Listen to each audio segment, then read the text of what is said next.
Commerce की पाठशाला में समीर सर।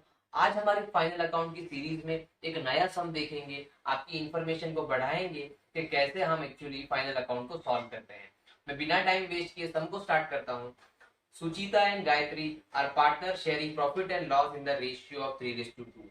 मीन्स यहाँ पर दो पार्टनर है, सुचिता और गायत्री। इनका रेशियो क्या है? 3:2। From the following trial balance and additional information, you are required to prepare trading and profit and loss and balance sheet as on that date for the 31st March 2019. It means that कि आपको यहाँ पर trading account बनाना है, profit and loss और balance sheet.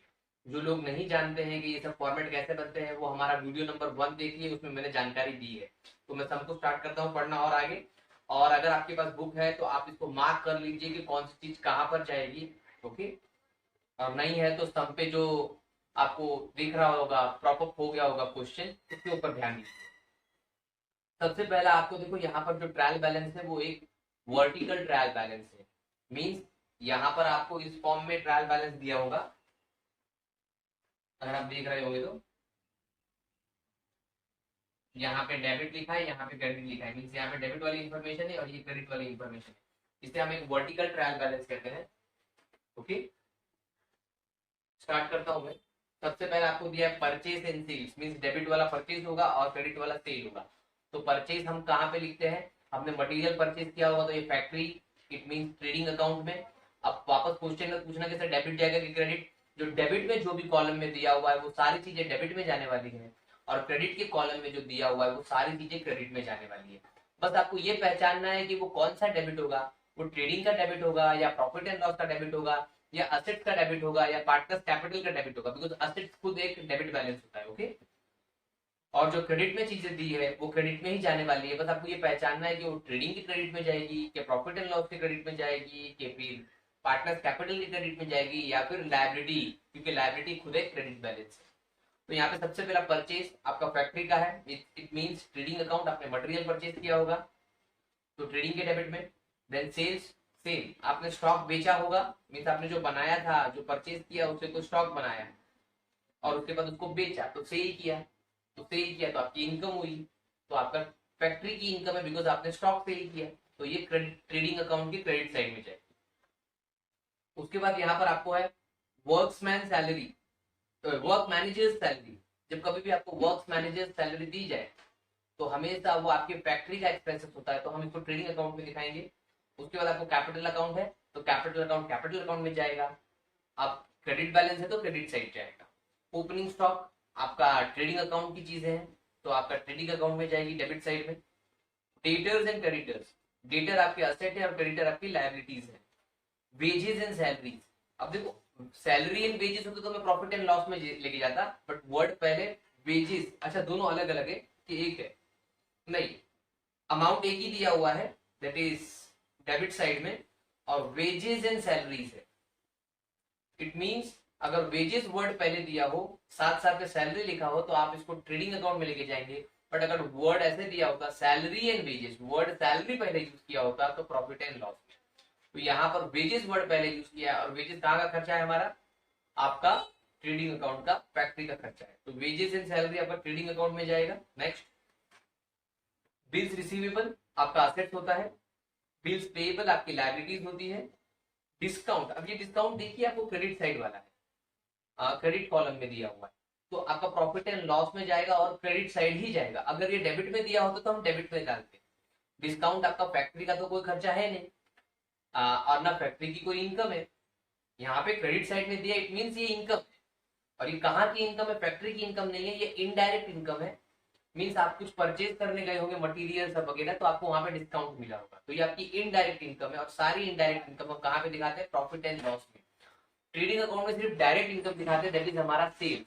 Okay, तो ये हमारा trading account की, sorry, profit and loss account की क्रेडिट साइड में जाएगी। नेक्स्ट, मोटिव पावर फैक्ट्री में यूज होता है तो ट्रेडिंग अकाउंट के डेबिट में जाएगी। Next, custom duty, custom duty जब हम इंपोर्ट करवाते हैं हमारा मटेरियल या वगैरह चीजें, तो हमको कस्टम पे करना पड़ता है। It's a tax taken by the government of India. तो ये जो कस्टम ड्यूटी है वो हमारा ट्रेडिंग अकाउंट का खर्चा है, बिकॉज हम मटेरियल इंपोर्ट कर रहे होंगे तब हमने पे किया होगा।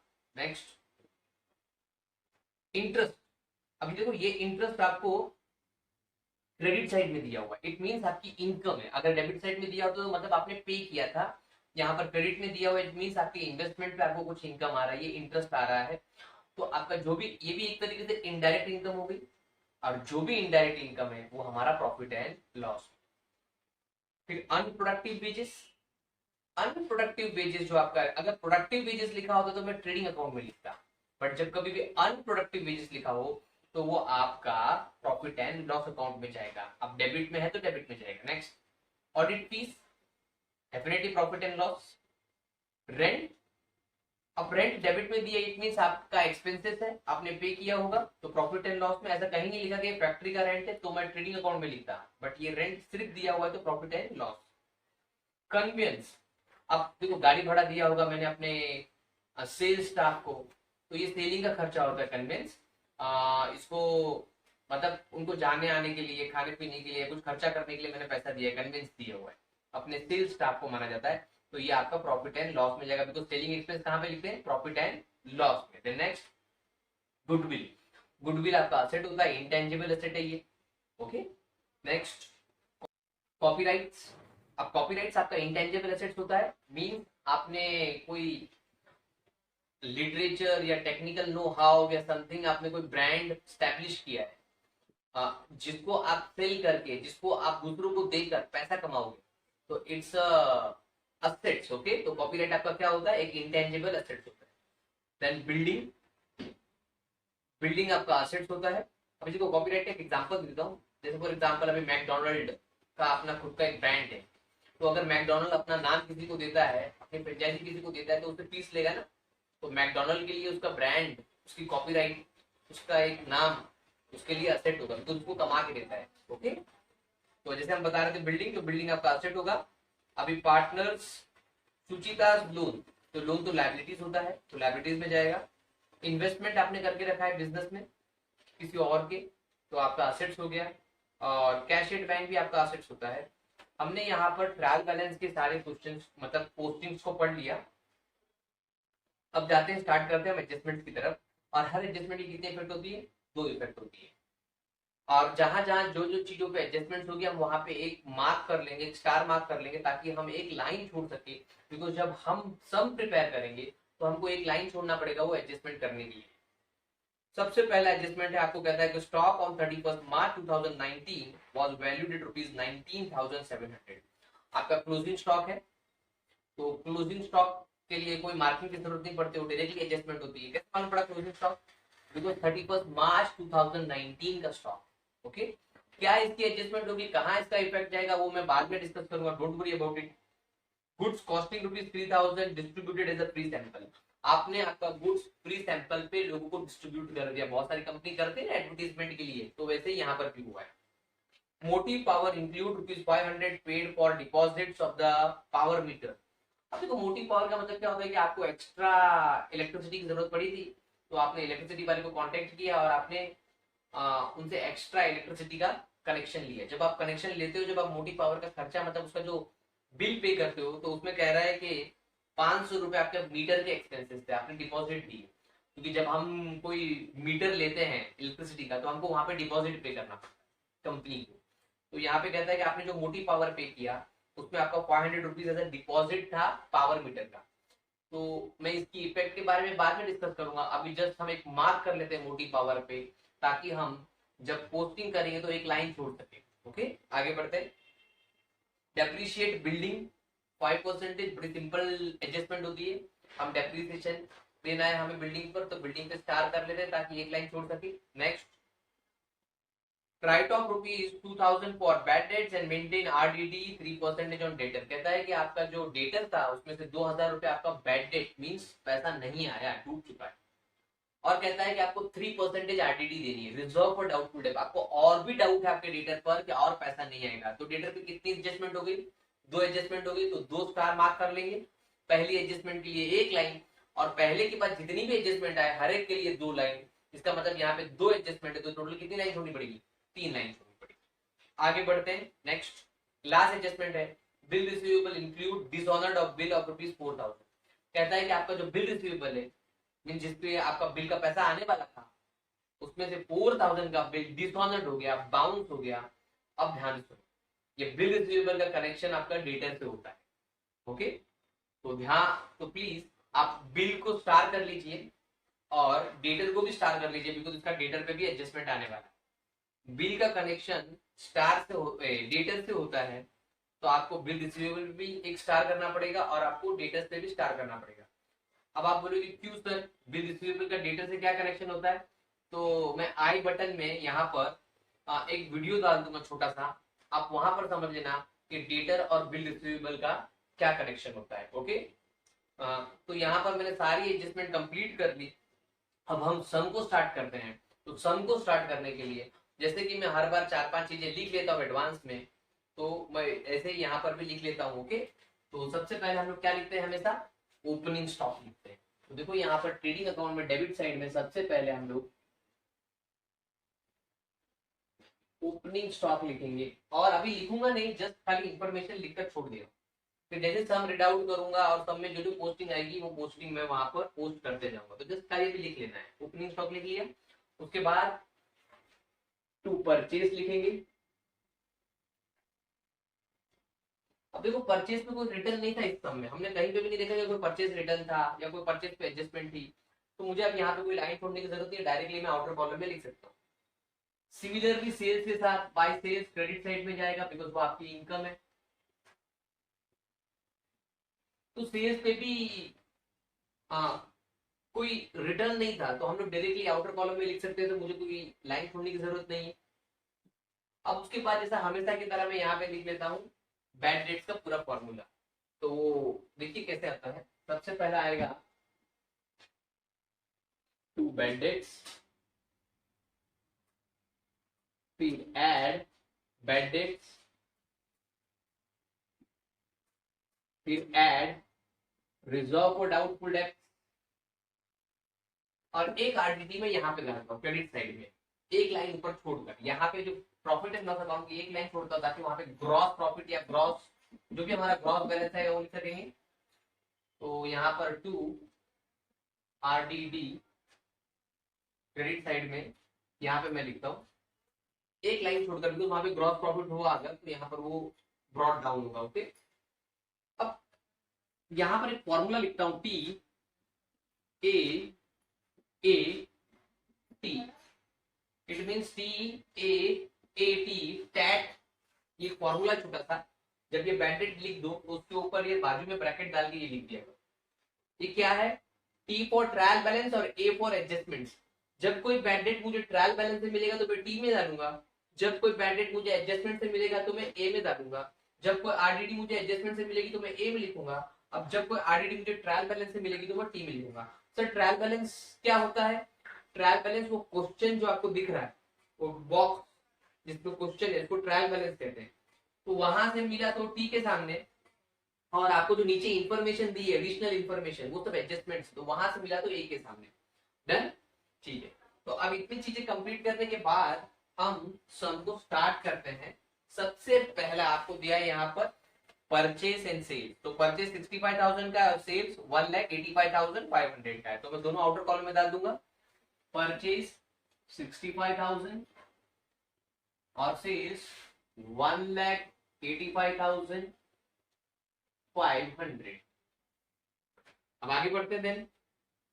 आपको वर्क मैनेजर सैलरी है 2,300 रुपीज की, वर्क मैनेजर सैलरी, जैसा मैंने कहा ट्रेडिंग अकाउंट, तो हम लोग ट्रेडिंग अकाउंट में जाके लिख देंगे डेबिट साइड में, बिकॉज ये डेबिट बैलेंस है। वर्क मैनेजर सैलरी, अब कोई एडजस्टमेंट नहीं है तो डायरेक्टली आउटर कॉलम डाल सकता हूं मैं, 2,300 रुपीज डायरेक्टली आउटर कॉलम में लिख सकता हूँ, बिकॉज कोई एडजस्टमेंट नहीं है। उसके बाद आपको है capital account Suchitra and Gayatri का, तो कैपिटल अकाउंट को क्रेडिट बैलेंस है, तो हम लोग कैपिटल अकाउंट में जाएंगे बिकॉज पार्टनर्स का कैपिटल है, और क्रेडिट साइड जाएंगे बिकॉज ये क्रेडिट बैलेंस है। और एक बात ध्यान से सुन लो, कैपिटल अकाउंट में हम लोग कैपिटल अकाउंट नहीं लिख सकते, कैपिटल अकाउंट में अपना नाम नहीं लिख सकते, कैपिटल अकाउंट में मैं कैपिटल अकाउंट नहीं लिख पाऊंगा, तो मुझे वहां पे क्या लिखना पड़ेगा, बाय बैलेंस ब्रॉट डाउन। तो मैं यहाँ पे जाके लिखूंगा by balance, BD means brought down, हमने बना बनाया हुआ इंफॉर्मेशन को लिख रहे हैं यहाँ पर, ढूंढा नहीं है ये। अमाउंट है 75,000 एंड 40,000, तो यहाँ पर मैं 75,000 और 40,000 का कैपिटल लिख दिया। उसके बाद आप देखोगे तो ओपनिंग स्टॉक है 18,700 रुपीज की। तो देखो ओपनिंग स्टॉक का ऑलरेडी लिख के रखा हूँ, तो वहां पे जाके लिख दूंगा 18,700 रुपीज। देन नेक्स्ट आपको है डेटर्स एंड क्रेडिटर्स। तो डेटर्स पे ऑलरेडी हमने 2 स्टार देखा था, 2 एडजस्टमेंट थी, तो हमको लाइन छोड़ना पड़ेगा उसके लिए। तो डेटर है 47,500 का। तो डेटर आपका असेट होता है। अब इनर कॉलम में लिखूंगा 47,500 बिकॉज एडजस्टमेंट है ना। वो भी कितनी एडजस्टमेंट है? 2। एक होती तो एक ही लाइन छोड़ता, बट जब 2 एडजस्टमेंट हो जाती है तो हर एक एक्स्ट्रा एडजस्टमेंट के लिए 2 लाइन। एक के बाद जितनी भी एडजस्टमेंट आएगी सबके लिए 2 लाइन। तो पहली वाली एडजस्टमेंट के लिए 1 लाइन, फिर जो दूसरी वाली एडजस्टमेंट है उसके लिए 2 लाइन, तो टोटल कितनी लाइन? 3 लाइन। तो यहाँ पर अप्रोक्सीमेटली 3 लाइन मेरा मान लो इतना है। उसके बाद क्रेडिटर्स है, तो क्रेडिटर्स का अमाउंट है आपका 35,000, तो क्रेडिटर्स लायबिलिटी है।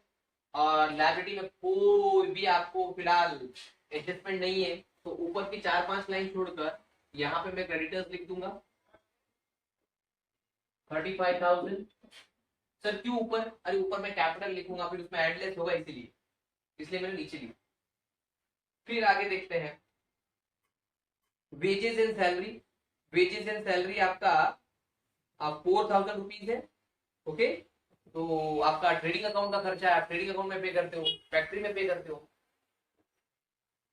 तो वेजेस एंड सैलरी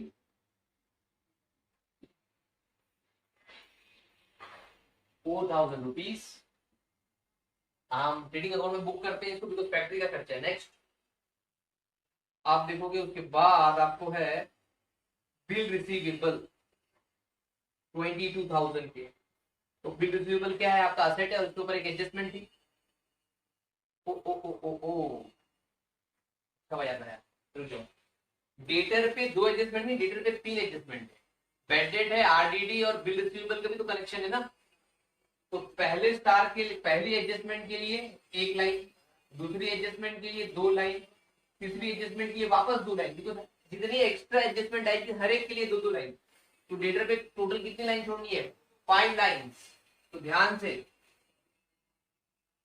तो मैं इसको बढ़ा दिया, 5 लाइन कर दिया। अब मैं बिल रिसीवेबल लिखता हूँ। बिल रिसीवेबल पे एडजस्टमेंट है तो 1 लाइन, और अमाउंट है इसका 22,000।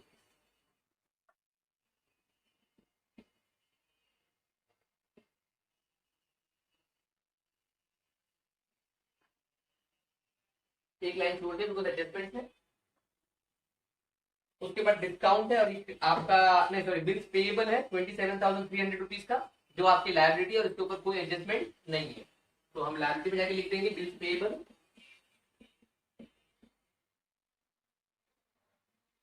27,300 रुपीज। उसके बाद नेक्स्ट है आपका डिस्काउंट जो 400 रुपीज का है, और डिस्काउंट आपका क्रेडिट साइड में दिया है, तो प्रॉफिट एंड लॉस के क्रेडिट में ये आपकी अदर इनकम है, इनडायरेक्ट इनकम बोल सकते हैं इसको। बाय डिस्काउंट 400 रुपीज का था। नेक्स्ट मोटिव पावर पे एडजस्टमेंट है, और मोटिव पावर आपका ट्रेडिंग अकाउंट का खर्चा है, हम ट्रेडिंग अकाउंट फैक्ट्री का खर्चा है ना। तो 1,350 हम ट्रेडिंग अकाउंट में जाके लिखेंगे मोटिव पावर।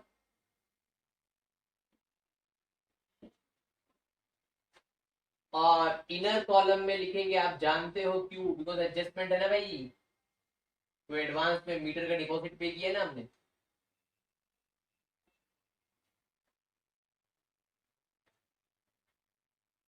नेक्स्ट आगे बढ़ते हैं।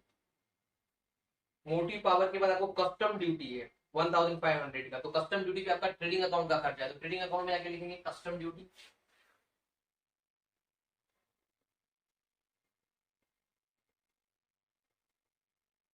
और इसके ऊपर कोई एडजस्टमेंट नहीं है, तो डायरेक्टली आउटर कॉलम में लिख सकते हैं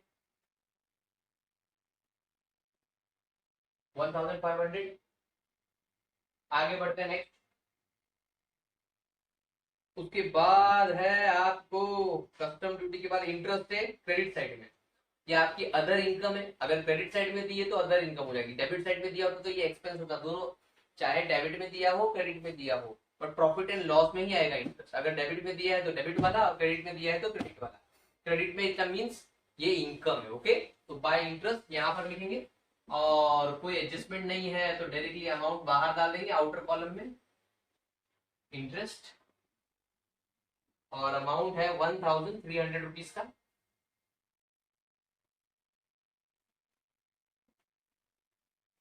फिर आगे बढ़ते हैं, आपको है अनप्रोडक्टिव वेजेस। अगर प्रोडक्टिव वेजेस हो तो मैं इसको ट्रेडिंग अकाउंट में लेके जाता, बट जब अनप्रोडक्टिव वेजेस लिखा हो तो हमारा प्रॉफिट एंड लॉस अकाउंट का खर्चा है। ओके, तो यहाँ पर खर्चा है तो डेबिट साइड,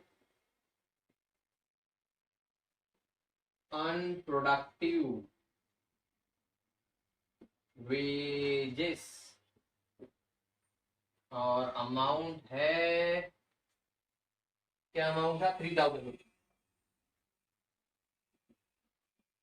नेक्स्ट आगे बढ़ते हैं, आपको है ऑडिट फीस 2500 रुपए की, सेम ट्रेडिंग आपके प्रॉफिट एंड लॉस का खर्चा।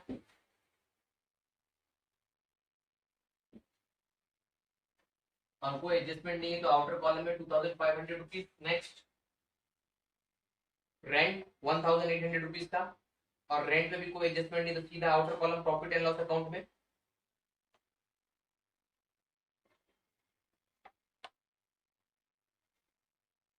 हाँ, 1800 रुपीज।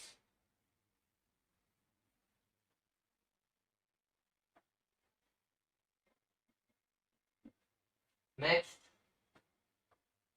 कन्वेंस आपका 2000 रुपए का प्रॉफिट एंड लॉस में, कन्वेंस आपका सेलिंग का खर्चा है, आपने कन्वेंसेस पे किया।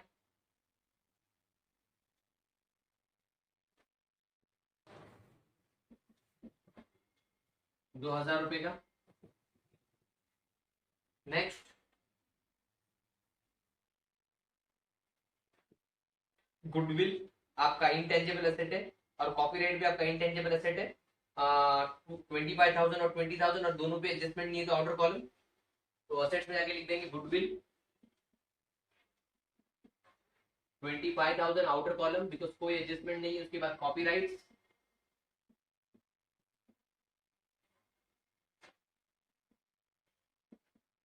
और कॉपीराइट का अमाउंट था आपको 20,000।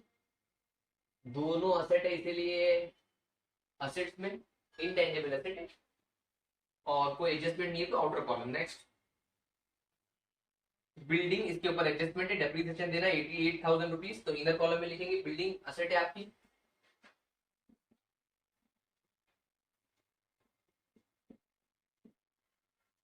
उसके बाद आप देखोगे तो एक लाइन छोड़ा ना मैंने, बिकॉज एडजस्टमेंट थी। नेक्स्ट, आपको है पार्टनर सुचिता लोन, तो सुचिता का लोन हम लोग हमारे लाइबिलिटीज में जाके लिख देंगे।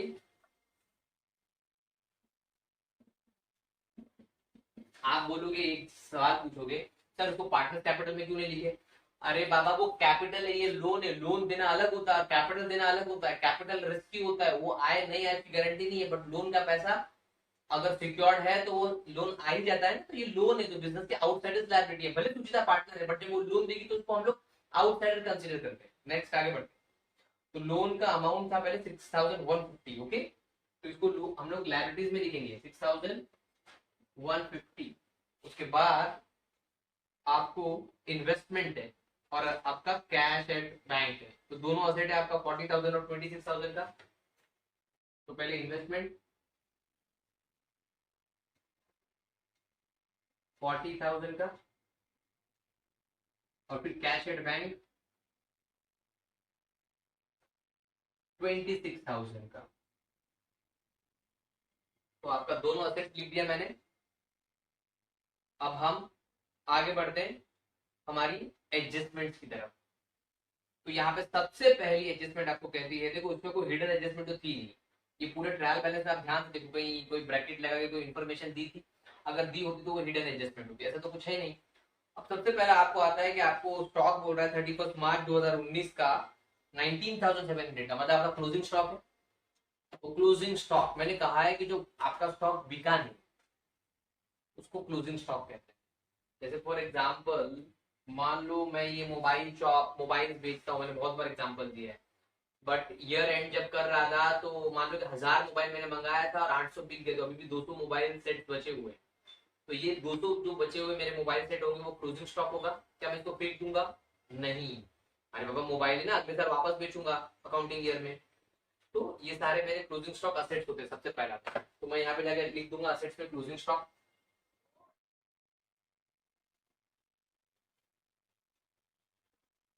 $19,700। यस। अब ये तो एक इफेक्ट हुआ। एडजस्टमेंट की कितनी इफेक्ट होती है? 2 होती है। हमेशा याद रखो कि आपका जो असेट बैलेंस होता है ना वो डेबिट बैलेंस होता है, कहीं लिखा नहीं जाता, समझने के लिए होता है कि आपका जो भी असेट बैलेंस होता है वो डेबिट और जो भी लायबिलिटी बैलेंस होता है वो क्रेडिट। तो ये आपने जो क्लोजिंग स्टॉक असेट में जाके लिखा, आपका असेट बताया, वो आपका डेबिट इफेक्ट हुआ। तो अगला कौन सा होना चाहिए? अभी क्रेडिट इफेक्ट होना चाहिए डबल एंट्री के अनुसार। ओके, तो यहाँ पर आपका क्लोजिंग स्टॉक असेट था तो वो डेबिट इफेक्ट, तो अगला स्टेप कौन सा होगा? Credit effect. बट क्रेडिट कहां पर? प्रॉफिट एंड लॉस में कि ट्रेडिंग में? तो आंसर है ट्रेडिंग अकाउंट में। क्यों? क्योंकि स्टॉक फैक्ट्री में होता है ना, उसमें फैक्ट्री अकाउंट से जाएगा। ओके, अब डेबिट लेके है क्रेडिट, डेफिनेटली वहां पर डेबिट इफेक्ट हो चुका, तो अभी कौन सा होगा? बोलो। हाँ, क्रेडिट इफेक्ट होगा। सही बोला, मैं सुन रहा हूं आपकी बात। तो यहाँ पर क्लोजिंग स्टॉक, मुझे मालूम है आप हंस रहे होंगे, बोले अरे सुन कैसे ली, मैं सुन रहा हूँ। ओके, तो क्लोजिंग स्टॉक यहाँ पर आ गया। आगे बढ़ते हैं। Adjustment number 1 is over. हर एडजस्टमेंट की 2 इफेक्ट होगी।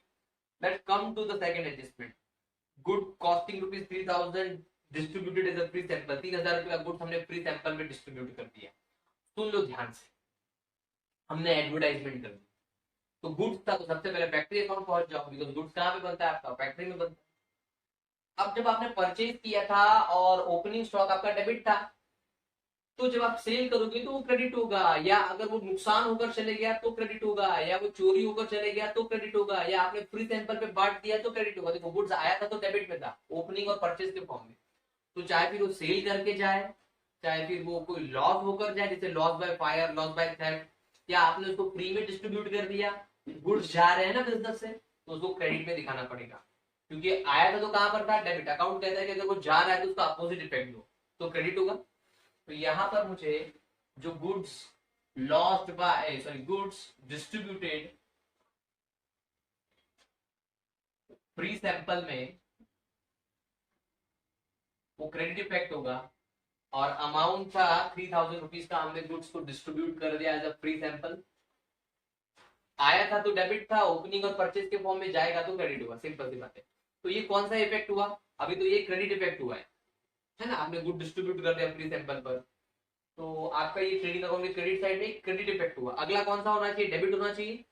कौन सा डेबिट होगा? असेट वाला नहीं, प्रॉफिट एंड लॉस वाला। क्यों? क्योंकि आपने डिस्ट्रीब्यूट करके गुड्स को एडवर्टाइजमेंट किया। एडवर्टाइजमेंट एक सेलिंग का खर्चा होता है, और सेलिंग के खर्चे लोग कहां पे रिकॉर्ड करते हैं? प्रॉफिट एंड लॉस में। डेबिट या क्रेडिट? डेबिट जाएगा, because debit all expenses and losses. और वहां पे ऑलरेडी हमने क्रेडिट इफेक्ट दिया, तो यहाँ पे डेबिट में ही लिखना पड़ेगा। ओके, चलो। तो गुड्स डिस्ट्रीब्यूटेड लिखता हूँ खाली में, बिकॉज फिर बड़ा बड़ा लिखो तो जगह नहीं रहेगा मेरे पास। ₹3,000 का सिंपल। तो आपका ट्रेडिंग के क्रेडिट में और प्रॉफिट एंड लॉस के डेबिट में। याद नहीं करना है, थोड़ा सा लॉजिकली सोचना है। ओके, नेक्स्ट आगे बढ़ते हैं। अब कहता है जो मोटिव पावर था उसमें इंक्लूड थे ₹500 paid for deposit of a power meter. देखो, जब ये सुचिता एंड गायत्री के फर्म ने मोटिव पावर का कनेक्शन लिया तो उसका मीटर आया होगा। तो मीटर के लिए उन्होंने पैसे पे किए होंगे, तो वो पैसे ₹500। तो जब आपने मोटिव पावर का पूरा पैसा पे किया 1350, उसमें से ₹500 आपका डिपॉजिट था। और डिपॉजिट एक्सपेंस नहीं होता, वो रिफंडेबल होता है। जब आप मीटर को सरेंडर करोगे कंपनी के पास, जो इलेक्ट्रिसिटी कंपनी है, तो वो मीटर का पैसा वापस आ जाएगा, तो वो एक्सपेंस हुआ ही नहीं है, इसीलिए पहले तो वो हटाना पड़ेगा। तो वो डिपॉजिट है,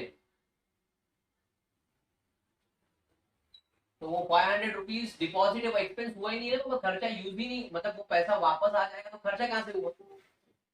तो पहले तो वो खर्चा नहीं, वो हटाना पड़ेगा। 0.8। ओके, तो ₹850 एक्चुअली आपके खर्चे हुए, बिकॉज ₹500 आपका जो डिपॉजिट था। अब आपने डिपॉजिट कहां पे लेके सवाल उठता है? देखो, हमारा ही पैसा किसी और के पास है, बस वो मीटर इलेक्ट्रिसिटी कंपनी के पास है। जिस दिन हम लोग ये मीटर सरेंडर करेंगे तो पैसा वापस आ जाएगा। तो ये हमारा कैश ही है, बस किसी और के पास है। और कैश हम लोग कहाँ पे लिखते हैं बोलो, असेट्स में लिखते हैं। एग्जैक्टली तो यहाँ पर भी असेट्स में लिख देंगे डिपॉजिट्स को, डिपॉजिट ऑफ मीटर।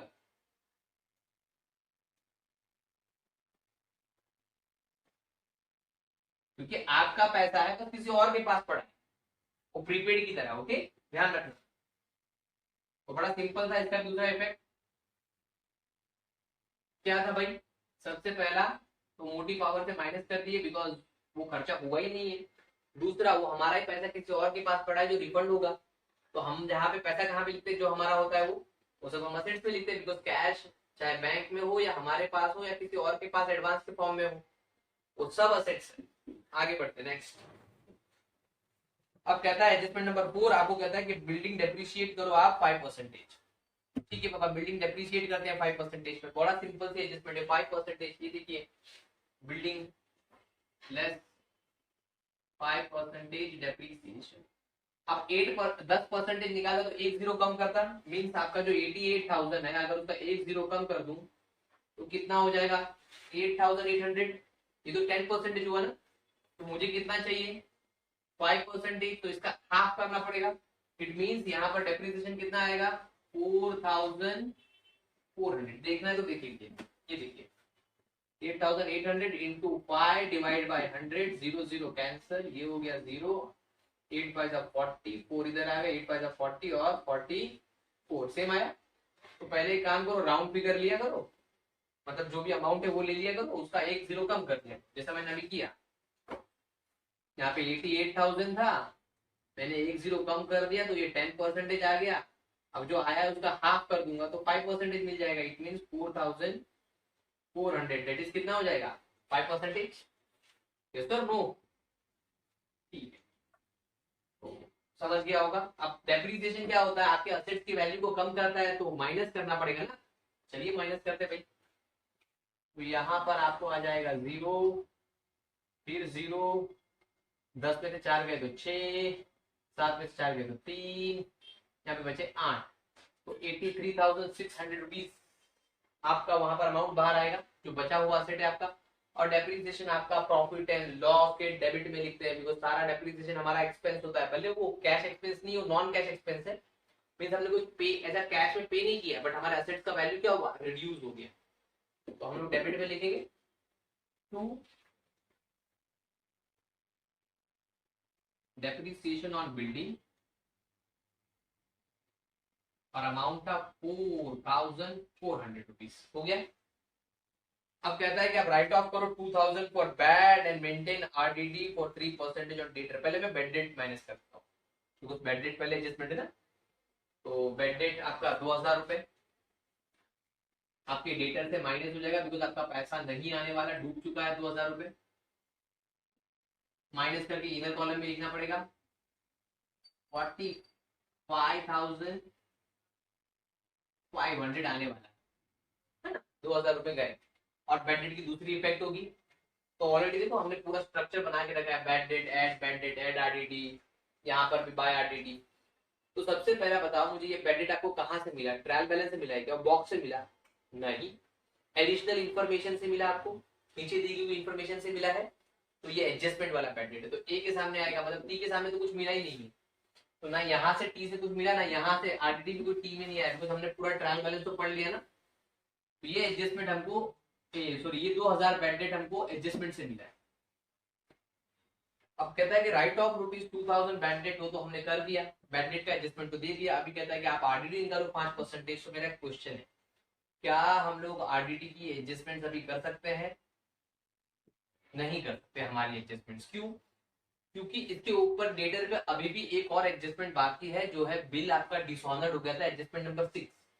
सीक्वेंस में वो 6वें नंबर पर है, 6 नंबर पर है, बट वो एडजस्टमेंट को आपको आरडीडी की एडजस्टमेंट से पहले करना पड़ेगा। रीजन ये है कि आरडीडी की जो एडजस्टमेंट है वो एक परसेंटेज, वो एक्सपेक्टेड लॉस है, means reserve for doubtful debt. मुझे लगता है कि मेरा इतना पैसा नहीं आएगा, तो मैं ऑलरेडी इसको लॉस पकड़ के चल रहा हूँ, तो वो एक एक्सपेक्टेड लॉस, कंफर्म लॉस नहीं है। तो सबसे पहले आपको कंफर्म लॉस माइनस करना पड़ेगा, क्योंकि एक्सपेक्टेड लॉस क्या होता है, मुझे डाउट है कि इसका पैसा नहीं आएगा, पैसा आ भी सकता है ना उसका। तो एक्सपेक्टेड लॉस को कभी भी आप पहले एडजस्टमेंट नहीं कर सकते, आप सबसे पहले कंफर्म लॉस को माइनस करोगे। अगर ऐसा नहीं करोगे तो आपका आंसर गलत निकलेगा। तो आप आरडीडी की एडजस्टमेंट लास्ट में करोगे, पहले आपको वो बिल रिसीवेबल जो आपका डिसऑनर्ड हो गया है उसकी एडजस्टमेंट करनी पड़ेगी, क्योंकि बिल रिसीवेबल का कनेक्शन आपके डेटर से है, तो डेटर पे आप अभी आरडीडी की एडजस्टमेंट नहीं कर सकते, पहले आपको बिल डिसऑनर्ड की एडजस्टमेंट करनी पड़ेगी। और बिल रिसीवेबल और आपका डेटर का क्या कनेक्शन है उसका वीडियो मैं आई बटन में डाल दूंगा, प्लेलिस्ट में भी अवेलेबल है, आप जाके चेक कर सकते हो। ओके, तो पहले यहाँ पर समझ लीजिए कि हमको सबसे पहले बिल डिसऑनर्ड हो गया है तो वो माइनस करना पड़ेगा, मीन्स आपका पैसा नहीं आने वाला है। जो आपका एक्सेप्टेंस था, ट्रॉवी था, उसने आपका बिल को क्या कर दिया, डिसऑनर्ड कर दिया, बाउंस कर दिया। आप पैसा लेने गए थे, उसने पैसा नहीं दिया, तो यहाँ पर डिसऑनर्ड लिखना पड़ेगा मुझे, बिल को डिसऑनर्ड हो गया है। और ये बिल आपका 4000 का था, तो बाहर आपका आएगा 18,000, जो आपका बिल रिसीवेबल अभी भी आएगा। और जैसा मैंने कहा कि इस बिल का कनेक्शन क्या है, डेटर से है, तो जब आपका बिल डिसऑनर हो जाता है तो वापस वो डेटर बन जाता है, तो डेटर में जाके ऐड हो जाएगा। ऐसा क्यों होता है, इसका रीजन मैंने आई बटन में डाल दिया है कि बिल और डेटर का क्या कनेक्शन है, और जब कभी भी बिल बाउंस होगा तो वो डेटर क्यों बन जाएगा, प्लीज जाके चेक कर लेना। तो यहाँ पे वापस वो डिसऑनर्ड ही लिख दूंगा मैं कि बिल डिसऑनर्ड हो गया है मेरा, और यहाँ पे जाके ऐड कर दूंगा, मीन्स बिल रिसीवेबल से लेस करूंगा और डेटर में ऐड कर दूंगा। तो अब मुझे एग्जैक्टली मेरे पास 49,500 का मेरा टोटल डेटर बन जाएगा। अब मैं जाके इसके ऊपर, मीन्स यहाँ पे दोनों इफेक्ट यहीं पर हो गई, एक असेट्स में माइनस हो गई बिल रिसीवेबल से, और डेटर में जाके ऐड हो गई। अब जाकर मैं वो आरडीडी का 5% एक्सपेक्टेड लॉस वाला एडजस्टमेंट दूंगा। क्यों, क्योंकि एक्सपेक्टेड लॉस है, मैंने पहले ही कहा कि मुझे लगता है कि मेरा इतना पैसा नहीं आएगा, तो हम लोग कर लेते हैं आरडीडी। आपको बोल रहा है 3% है, 5% नहीं है मेरी, सॉरी 3% निकालना है। तो आप जो 49,500 रुपीज है उसके ऊपर निकालना है। अगर आप पहले कर लेते तो आपको 45,500 रुपये निकालना पड़ता, और जो अमाउंट गलत होता है। ओके, तो यहाँ पर less RDD reserve for doubtful डेब्ट 3%। तो देखो हम लोग 3% यहाँ पे निकाल लेते हैं। आप देखिए यहाँ पे वर्किंग में, वर्किंग नंबर 1 आरडीडी निकालना है हमें, 3% है। 49,500 पे 3 डिवाइड बाय 100, 0 0 कैंसल, 5 3 15, 1 कैरी हो गया, ये आ गया आपका 27 और 28, 2 कैरी हो गया, और ये हो गया आपका 2 में 30 14। तो 1,485 रुपीज आपका आरडीडी निकल के आ रहा है। जो आपको डाउट है कि आपका पैसा नहीं आएगा, तो वहां से हम माइनस कर देंगे 1,485। अब मैं इसमें से 10 में से 5 माइनस करूंगा तो बाहर आ जाएगा 5, बचे यहाँ पर 9, 9 में से 8 गए तो 1, अब बचा यहाँ पे 4, तो 4 4 0, अब वापस यहाँ पे बचा 8 और 4 का एज इट इज। तो 48,015 रुपीज मेरे पैसे अभी आने के चांसेस है, डेटर है। और आरडीडी का देखो ऑलरेडी मैंने यहाँ पर एक पूरा बना के रखा हुआ है। ये आरडीडी आपको कहाँ से मिली, एडजस्टमेंट से मिली है, एडिशनल इंफॉर्मेशन से मिली है, तो ये आरडीडी यहाँ पर जाएगी 1,485। अब इसको मैं पूरा प्लस करके बाहर निकाल दूंगा, तो 3,485 रुपीज बाहर आ जाएंगे। ओके, फाइनल अमाउंट मैंने बाहर निकाल लिया। तो यहाँ पर मैंने अपनी सारी एडजस्टमेंट कंप्लीट कर ली। अब क्या करेंगे, कोई भी एडजस्टमेंट बाकी है क्या, नहीं, कंप्लीट कर लिया हमने। कोई हमारा कोई चीज छूट गई क्या, एक बार हम देख लेते हैं। Wages, salary, bill receivable, payable, discount, motive power, custom duty, interest, unproductive wages, audit डाला, rent, conveyance, goodwill, copyright, building, partners loan. हाँ, हमने सारी एडजस्टमेंट भी कर ली है और हमने सारा पोस्टिंग भी कर लिया है। अब टैली करेंगे। तो टैली का सिंपल सा नियम आपको पता है कि सबसे पहले हमारा ट्रेडिंग अकाउंट टैली होगा, और सबसे पहले आप क्या करोगे, दोनों तरफ से बड़ा बैलेंस निकालोगे कि बड़ा बैलेंस कहाँ पर है, और बड़ा बैलेंस आप पेंसिल से नीचे लिख लोगे, उसके बाद डिसाइड करोगे। ओके, छोटा बैलेंस माइनस होगा, तो पहले हम डिसाइड करेंगे कि बड़ा बैलेंस कौन सा है, डेबिट वाला है या क्रेडिट वाला। तो यहाँ पर 0 0 0 0 0 0 0 0 0 5, उसके बाद 7 10 10, और ये 18 18 और आपका 5, तो 18 और आपका 5 कितना हो जाएगा 23। तो यहाँ पे 3 आ गया, 2 ऊपर चले गए, तो हो गए 10 15 17 21 21 और 22, 22 ऊपर चले गए तो ये हो गए 3 और ये हो गए 9, तो यहाँ पे आ रहा है 92,350। अब यहाँ पे चेक कर लेते हैं हम लोग कितना हो रहा है हमारे पास, 0 0 12 तो 1 आ गया इधर, तो हो गया 6 तो 10 15 15 और ये 18, 1 कैरी हो गया तो 9 10 और यहाँ पर 2,08,200 रुपीज आ रहे हैं। तो अब ये जो अपने पेंसिल से लिखा है, अब ऊपर जाके ये बॉक्सेस में पेन से डाल देने का, जो बड़ा बैलेंस रहेगा दोनों तरफ। तो हमारा जो बड़ा बैलेंस है वो 2,08,200 रुपीज बड़ा है, मीन्स आपका क्रेडिट साइड बड़ा है 2,08,200। अब यहाँ पे बैलेंसिंग आएगा, आपका क्रेडिट बड़ा है, आपका सेल्स बड़ा है, आपकी इनकम ज्यादा है, तो जो आपको बैलेंस यहाँ पर आएगा उसको हम ग्रॉस प्रॉफिट कहेंगे। क्योंकि ग्रॉस क्यों है, क्योंकि अभी वो फाइनल फिगर नहीं है, उसमें अभी बहुत सारी इनकम ऐड होनी बाकी है अदर, और बहुत सारे एक्सपेंसेस माइनस होना बाकी है, इसीलिए उसको ग्रॉस प्रॉफिट कहा जाता है। प्रॉफिट ही क्यों, बिकॉज मैंने कहा ना आपका क्रेडिट बड़ा है, क्रेडिट मीन्स आपकी इनकम ज्यादा है, credit all income and gains. Okay, तो यहाँ पर अभी निकाल लेते हैं to gross profit carried down, क्योंकि हम ढूंढ रहे हैं। तो यहाँ पर 0 में 0 गया तो 0, फिर 10 में से 5 गए तो 5, यहाँ बचे 1 तो 11, 11 में से 3 गए तो 8, यहाँ बचे 7 तो 7 में से 2 गए तो 5। अब यहाँ पर 10 लिए तो उसमें से 1 गया, 9 गए, मतलब 1 बचा और यहाँ पे वापस 1, 1,15,850 रुपीज आपका ग्रॉस प्रॉफिट है। यस, 1,15,850 आपका ग्रॉस प्रॉफिट है। तो ये ग्रॉस प्रॉफिट डेबिट में आया, तो अगला आपके प्रॉफिट एंड लॉस में क्रेडिट में आ जाएगा। तो यहाँ पर लिख देंगे by gross profit brought down, यही अमाउंट 1,15,850। अब इसको टैली करेंगे, कोई सिमिलर प्रोसेस दोनों तरफ टोटल करेंगे, जो बड़ा बैलेंस होगा वो दोनों तरफ जाएगा। तो पहले छोटा बैलेंस, जो भी इधर का बैलेंस होगा, जो भी इधर का बैलेंस होगा वो पेंसिल से लिख लेंगे पहले, उसके बाद उनको बड़ा बैलेंस होगा वो पेन से दोनों तरफ लिख लेंगे। 0 वो आप पेंसिल पेंसिल से लिखोगे, बिकॉज मेरे पास तो मार्कर है। ओके, 5, बाद में आप इसको मिटा सकते हो, इसलिए मैं पेंसिल से लिखने का सजेशन दे रहा हूँ। तो यहाँ पर आ गया 5 8 और ये 12 12 और 3 15, तो 15 1 कैरी हो गया, तो ये हो गया 6 और ये हो गया 7 और ये 1 और वो 1, तो 1,17,550 आपका टोटल आ रहा है यहाँ पर। अब यहाँ का टोटल देख लेते हैं, 5 8 then 4 9 9 और ये 17 17 और ये 21, तो 21 2 कैरी हो गए, तो हो गए ये 5 8 10 11 12 13, ये 16 और ये 20, तो यहाँ पे 20,185 और वहां पे 1,17,550। तो डेफिनेटली बड़ा बैलेंस कौन सा है, 1,17,550 दोनों तरफ दिखेगा।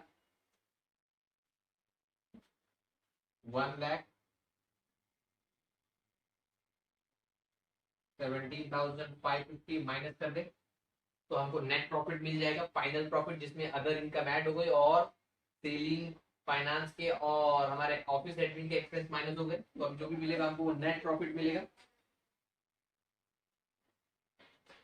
Net profit carried down, because ढूंढा हमने, तो 10 में से 5 गए तो 5, यहाँ पे बचे 4 तो 14 हो गए, 14 में से 8 गए तो 6, यहाँ पे बचे आपके वापस 4, तो 4 में से 1 गए तो 3, यहाँ पे हाँ 7 का 7, यहाँ पे 11 में से 2 गए तो 9, तो यहाँ पे 97,365, यस 97,365 आपका क्या आ गया, नेट प्रॉफिट आ गया। अब ये नेट प्रॉफिट निकला है तो पार्टनर्स लेके जाएंगे, तो यहाँ पर डेबिट है तो अगला पार्टनर्स कैपिटल के क्रेडिट में जाएंगे।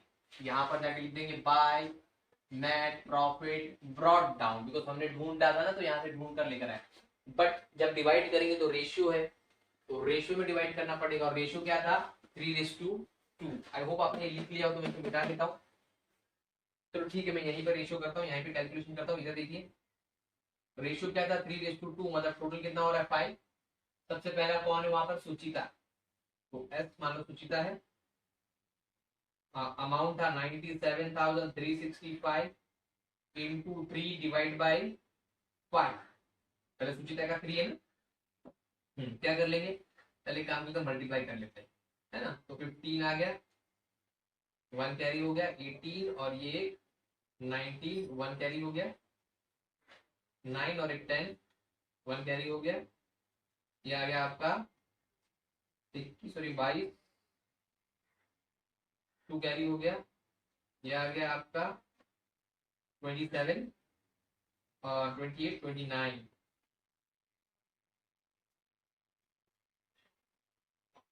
अब इसको डिवाइड करते हैं हम लोग 5 से, 5 5 जा 25, तो यहाँ से बचा 4, तो ये हो गया 42, तो 5 8 जा 40, तो यहाँ बचा 2, और तो ये हो गया 20, तो 5 4 जा 20, करेक्ट। अब 5 1 जा 5, यहाँ पे बचा 1 4, 45, 5 9 जा 45, तो आपको यहाँ पे कितना आ रहा है, 58,419 रुपीज आपका जा रहा है सुचिता को। ओके, 58,490, चलो लिख देते हैं 58,419 रुपीज। अब एक काम करते हैं, जो हमको सुचिता का मिला है हम टोटल में से माइनस कर देंगे, हमको गायत्री का मिल जाएगा, तो हमको कैलकुलेशन नहीं करना पड़ेगा ज्यादा, ये तो देखिए यहाँ पर हमारा टोटल प्रॉफिट था 97,365, उसमें से हम सुचिता का जो हमको मिला है वो माइनस कर देंगे, 58,419 माइनस कर दूं, तो यहाँ पे आपका 15 में से 9 गए तो 6, यहाँ बचा 5 तो बचे 4, यहाँ पे वापस 13 हो गया, 13 में से 4 गए तो 9, और यहाँ बचा 6 तो 16 हो गए, तो 16 में से 8 गए, 16 में से 8 गए तो आपके बचे 8, और यहाँ पर आपको बचा 8 में से 5 गए तो आपके बचे 3, तो 38,946 रुपीज आपका किसका आ गया, गायत्री का आ गया। ओके, तो यहाँ पर लिख देंगे 38,946। अब क्या करेंगे, कैपिटल अकाउंट टैली करेंगे, जो बड़ा बैलेंस है वो दोनों तरफ, अब यहाँ पर बड़ा बैलेंस यही है, यहाँ पे तो कुछ भी नहीं है, तो यही दोनों तरफ जाएगा। तो जल्दी से बस अभी हमारा समाप्त होने आया है, सम खत्म होने आया है, बड़ा बैलेंस दोनों तरफ आ जाएगा, तो यहाँ पे आ गया 9 1 4 13, और ये 8 और 8 और 8 हो गया, 8 और 5 13, वहां पे 1,33,419 आ रहा है, यहाँ पर आ रहा है आपका 6 4 9 8 7 78,946। अब जो दोनों बड़ा बैलेंस है दोनों तरफ चला जाएगा, तो यहाँ पे 1,33,419, 78,946। अब माइनस करने के लिए कुछ नहीं है, तो यही बैलेंसिंग आ जाएगा, बिकॉज माइनस करने के लिए तो छोटा बैलेंस नहीं है ना, तो 1,33,419 सिमिलर बैलेंस ऊपर आ गया, ये भी आपका 78,946, और इसको हम कहेंगे to balance carried down, means आपका पार्टनर को इतना पैसा हो गया, आप कैपिटल था उसमें प्रॉफिट ऐड हो गया, तो पार्टनर का पैसा इतना बन गया। अब ये डेबिट इफेक्ट है, तो अगला क्रेडिट होना चाहिए, और मैंने अभी बताया था आपको स्टार्टिंग में कि लायबिलिटी क्रेडिट बैलेंस होता है, ये डेबिट हुआ ना, तो डेबिट में बैलेंस आ रहा है, तो अभी क्रेडिट में जाएगा नेक्स्ट। तो यहाँ पर कौन से अकाउंट से आए हैं हम लोग, अभी ये अमाउंट कहाँ से मिला, कैपिटल अकाउंट से, तो यहाँ पे हम लिख देंगे कैपिटल अकाउंट, सुचिता और गायत्री, अमाउंट था 1,33,419 और 78,946, टोटल मारते इसका, यहाँ पर आ गए 15, 1 कैरी हो गए तो हो गए 6, और 4 9 13 हो गए, तो 1 कैरी हो गए, तो यहाँ पर आ गया 4 और ये 12, 1 कैरी हो गए तो 10 11 और 2, तो यहाँ पे 2,12,365। अब फाइनली हमारी बैलेंस शीट टैली होगी, अगर ये दोनों साइड टैली हुआ तो सम राइट है, अदरवाइज कुछ मिस्टेक होगा। ओके, तो देखते हैं हम लोग, यहाँ पर आ गया 5, यहाँ पर आ गया 6 और 5 11, 1 कैरी हो गए, तो ये 4 7 और 8 2 7 14 14 और 6 20 टू कैरी हो गए, तो ये हो गया 3 6 7 8 और 2,80,815 यहाँ पर आ रहा है, वहां पे चेक कर लेते हैं। 5 सबसे पहले आ गया,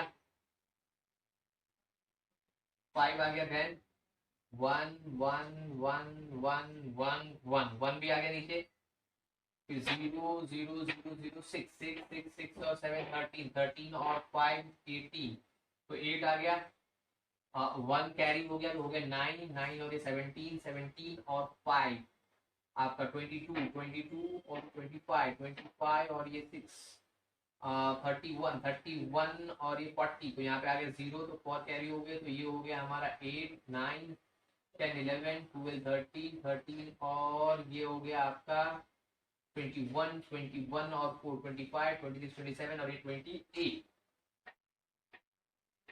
बराबर 2,80,815। यहाँ पर दोनों बैलेंस हमारा टैली होता है, दोनों साइड का, लायबिलिटी और असेट्स का। थैंक यू सो मच मेरा वीडियो देखने के लिए, औरों के साथ शेयर कीजिए। Thank you so much.